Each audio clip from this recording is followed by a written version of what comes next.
வண்டி மாட பூட்டி அந்த வாய்க்கா ஓர ஓட்டி ஊரை சுத்தி காட்டி உன்னை கூட்டின்னு போறேன் ஸ்வீட்டி.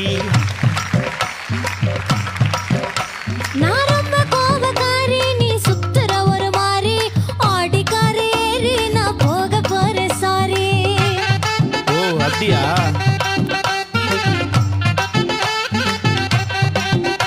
நான் வைக்க மாட்டேன் தாடி, நீ வேணா எனக்கு போடி. இந்த மாமாவை தான் தேடி உன் தங்கச்சி வர ஓடி.